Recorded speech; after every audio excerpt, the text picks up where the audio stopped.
Good day everyone. For today's lecture, we'll have partial differentiation. So far, if a function involves more than one independent variable, we differentiate the function implicitly with respect to any of the independent variables. For example, find the derivative of v with respect to r. Okay, we are assuming here that the v here is indeed the volume of a right circular cylinder, assuming that the radius and the height are not constant. So always remember, in dealing with equations, it's important for you to know whether a particular variable is indeed a variable or a constant. So if it is a constant, you know that its derivative or rate of change is 0. However, if it is not a constant, it's a variable, it has a derivative. Okay, let's answer this one. We start off with the equation of the right circular cylinder, the volume of it. Okay, we're asked to find the derivative of volume with respect to the radius. Okay, so getting the derivative of this with respect to r. Okay, we are going to treat this as a product of two variables because take note that both of them are variables, so they have their own derivative. Okay, your pi here will go here because it's a constant. And then using the product rule, we'll have r squared times the derivative of h with respect to r plus h. Okay, do you remember that? The product rule. R squared times the derivative of h with respect to r plus h times the derivative of the first factor. So we have here 2r and then times the derivative of r with respect to r using the power rule.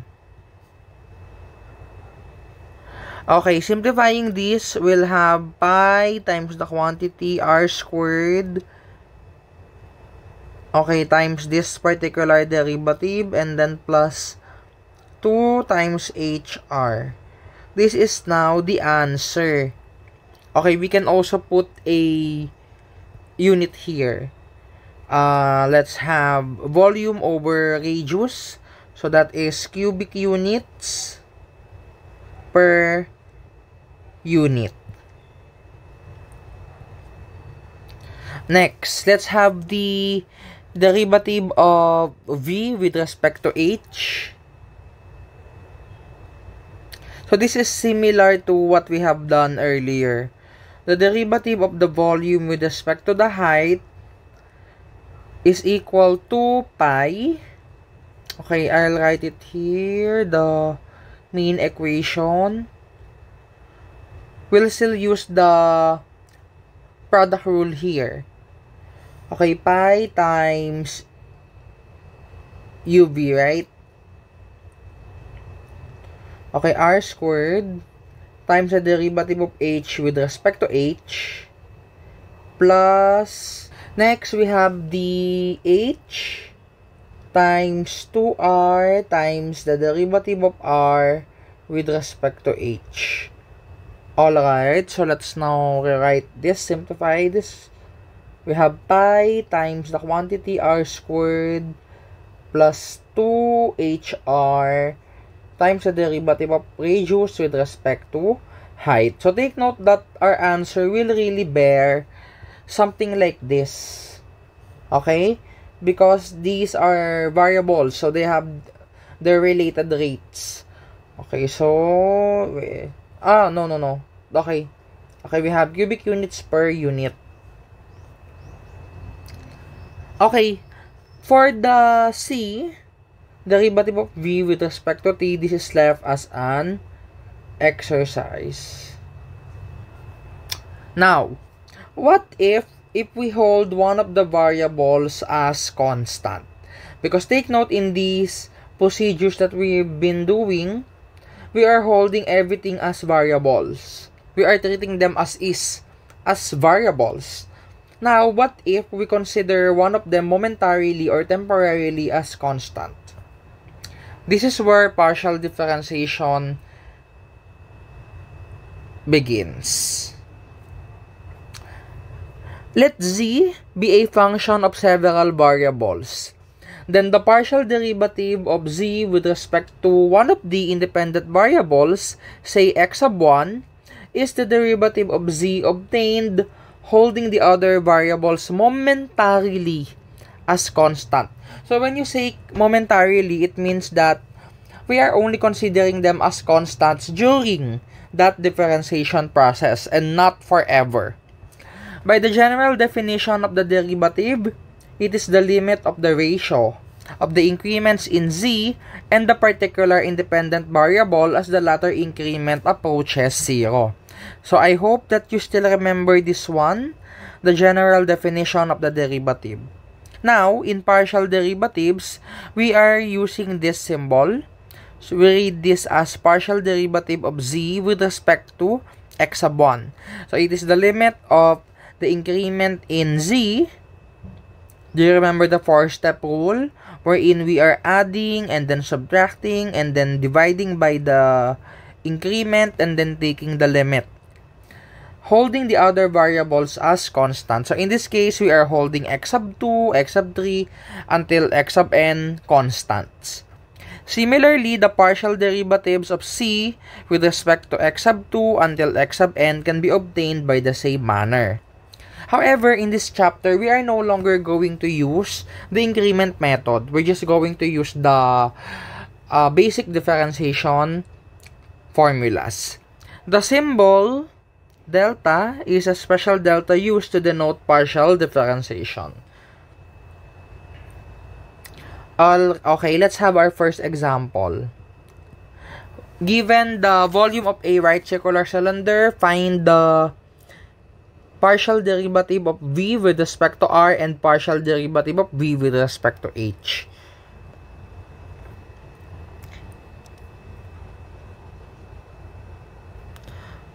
Okay,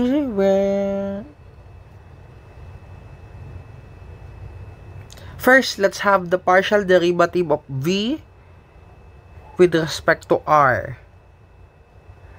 Okay, in this case, when we get the partial derivative with respect to r, this is constant. Okay, what do we do when something is constant? We take it out. So we have pi h times the derivative, pi h times the derivative, partial derivative of r squared with respect to r. Okay, I'll have here pi h times 2r. Okay, because you are going to get something like this. This is also equal to positive 1 from the power rule. Okay, simplifying this further, we'll have 2 pi rh. This is the answer. Next, I have, okay, let's write again the equation of the volume. Here, we are tasked to find the partial derivative of v with respect to h. So, meaning to say, the other variable r is constant. Okay, getting the partial derivative of v with respect to h. Okay, we can also write this something like this. If you don't want to differentiate as is, you can write this first. Okay, r squared is constant, so we take it out. So we have pi r squared times the partial derivative of h with respect to h, which is equal to positive 1. You can actually skip that part and just go to pi r squared. So this is our answer.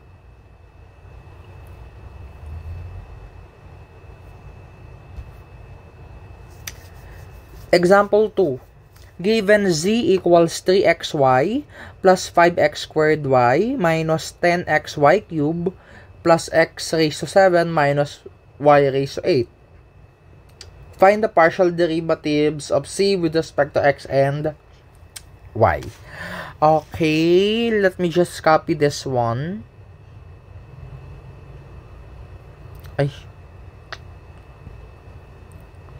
Okay, let's have the partial derivative with respect to x. Okay, let's copy first.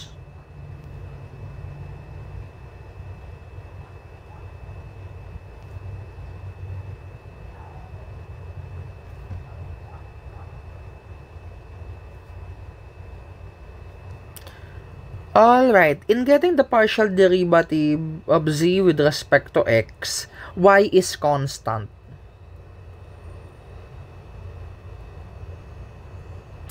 So this is constant. Let's put a highlight on it. Constant, constant, constant, and constant. Okay, so let's get the partial derivative.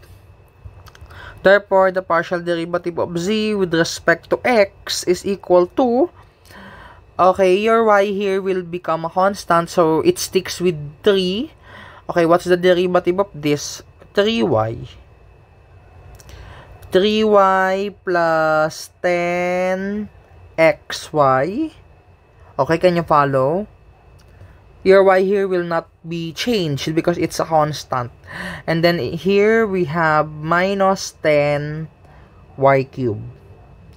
And then plus 7x squared minus 0.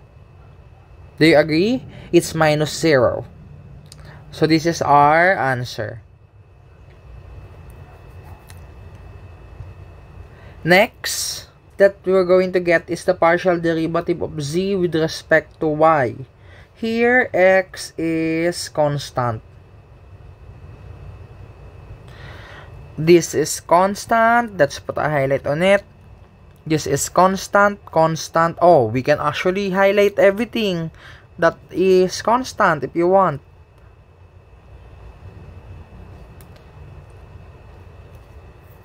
Okay, these are constants.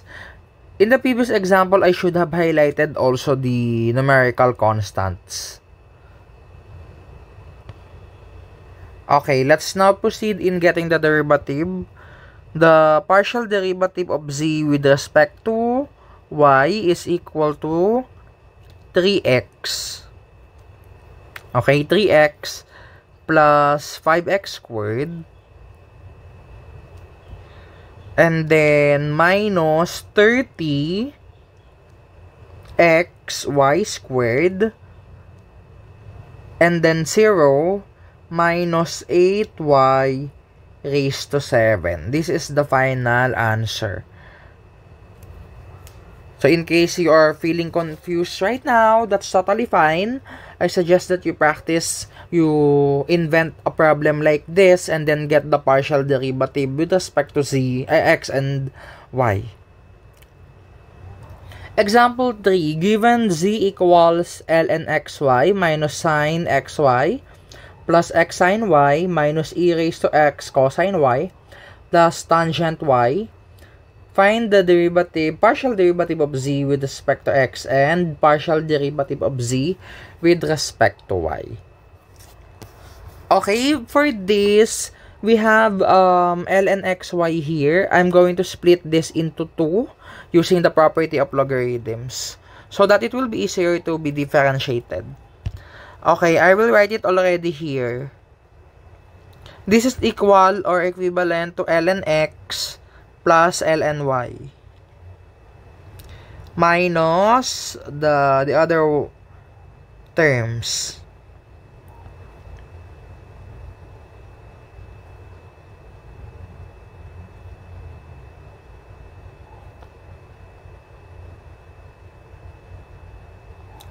Okay, let me just copy this for later. Now, let's find the partial derivative of z with respect to x. Y is constant. This is constant. Let me highlight it. This is constant. This is constant. I mean to say it becomes a coefficient of x. This is constant. The entire sine y. And then the entire cosine y is constant. And then the tangent y itself is constant. Okay, let's get the partial derivative. Therefore, the partial derivative of z with respect to x is equal to 1 over x. Can you follow? The derivative of this one is 1 over x. And then next we have minus the derivative of sine is cosine times the derivative of something it's inside it. Y cosine xy. Okay, bakit nagkaroon ng y dito? So, because, alimbawa, ganito yung ating given, sine 2x. Ang kanyang derivative ay 2 cosine 2x, diba? So, parang ganun din yung role netong y. So, don't be confused. Next. The next derivative is sine y. Take note that it is a constant and then your x here is only linear. So, the derivative of x with respect to x is positive 1. Next, we have here e raised to x. The derivative of that is just simply itself. We have a cosine y here. It's a constant, so it just remains as it is. And last, tangent y, because it's a constant here, it disappears. This is our final answer. Next, we have the partial derivative with respect to y.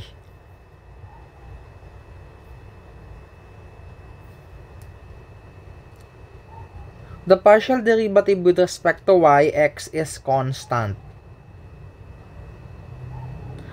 Let's highlight the constant. This.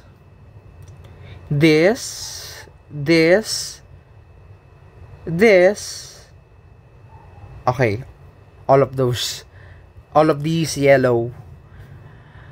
Okay, let's get the partial derivative of z with respect to y. For ln x, the partial derivative with respect to y is 0. So we proceed with ln y. So I have 1 over y minus, same manner, we'll have x cosine xy. And then here, your x here is constant. And sine y is not a constant. So, and sine y here, the y is not constant. So, this is a differentiable. So, I have here x cosine y. And then minus. Here, I'll have plus e raised to x. Let's put different color here. Sine y. The derivative of cosine y is negative sine. Okay? So, this will change already. So, let me just write it in different color. And then last, we have secant squared y. Correct me if I'm wrong. If I have something wrong here, feel free to comment down below if you have questions also.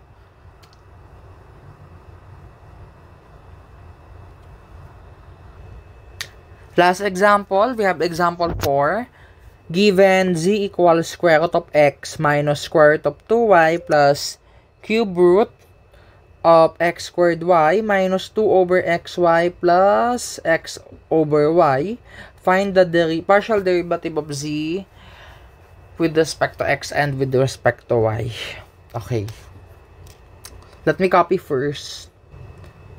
Let's get the partial derivative of z with respect to x. In this case, y is constant.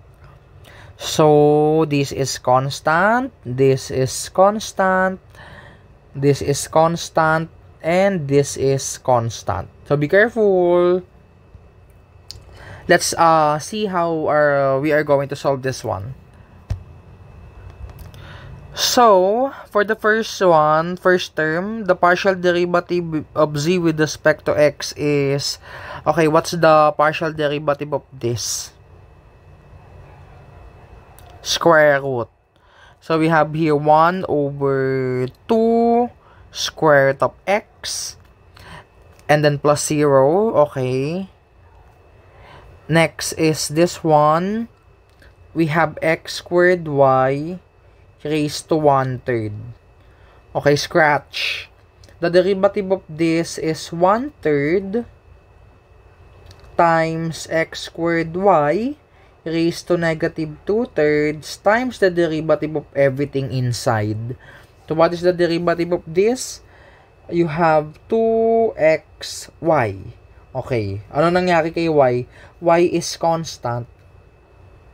So, it just remains as is together with the derivative of the variable. So, I'll just write this here. Okay. It's important for you to have scratch area so that you will not mess up your solution. Okay, x squared y raised to negative 2/3 and then times 2xy. Okay, that's your scratch. Next is this one. Okay, the derivative of 2xy, your y is constant. So, this is equal also to 2 over y times 1 over x, correct? Your 2 over y here is constant. So, you will not do anything about it. So, getting the partial derivative of this with respect to x.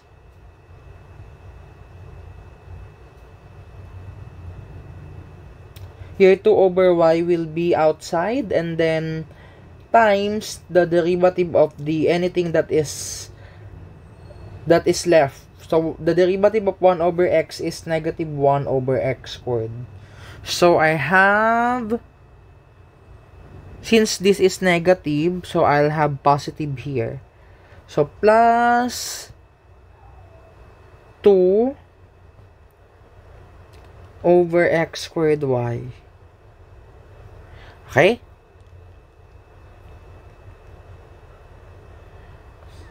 This is, partial differentiation is tricky, but you will eventually master this if you practice solving. You can actually invent your own problem. Next is x over y. The partial derivative of x over y with respect to x, your y is constant, so it means that it becomes 1 over y. And then times the partial derivative of x with respect to x. This is already positive 1, so the answer is 1 over y. Okay, plus 1 over y. Okay? So, this is similar to, for example, this is x over 2. So, the derivative of that is 1/2. Okay? So, I'll just write this in simplified form. Okay? No need to rationalize or combine all of these terms. No need. So, this becomes 2xy over 3 times the cube root of x squared y squared. Okay, don't forget that. The squared, don't forget. And then plus this one, nothing has changed. This is our final answer. For the partial derivative of z with respect to y, I want you to do this as an exercise.